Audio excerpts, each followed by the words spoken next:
Hi, this is G, and we'll be resizing for web today.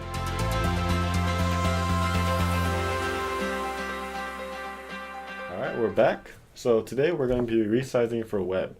So it's a little different from print because for web, you don't want your file to be abnormally large because in that case, it will fill up the server a lot quicker. So we optimize it in a way that will not be too hard on the server.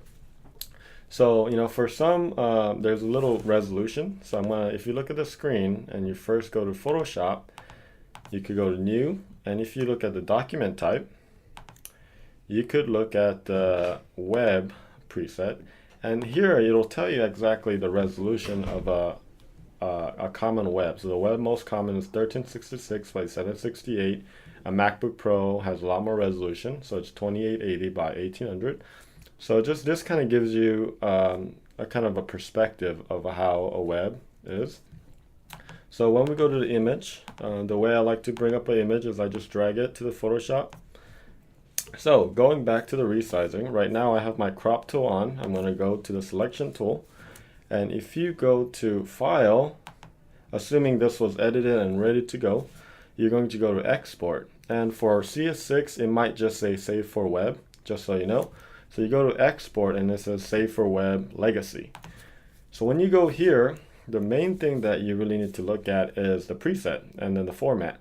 So right now it's a JPEG. That would be the most common for web because it's the smallest file. So we're going to put it at web. I usually keep it at high, especially if it's for photos. If it's for something a little more minimal, you could make it a little more like medium. I try to keep the quality possibly at 100, or we could do, if we want to save a little space, we could make it 80. So right now we have it at 1000 by 1500. That being said, that's pretty large and we're not going to take up the whole screen. So just for this one, I want to be, make people downloadable. So I'm going to make it 500 by 750.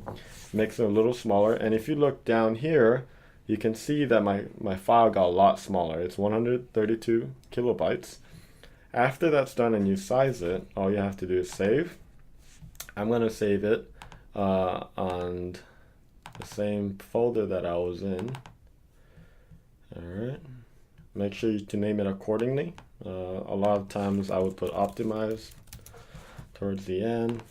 Once you save it, now you could go back and you see the first one has 366 kilobytes. The optimized image has 135. And that's how you resize for web. Thanks.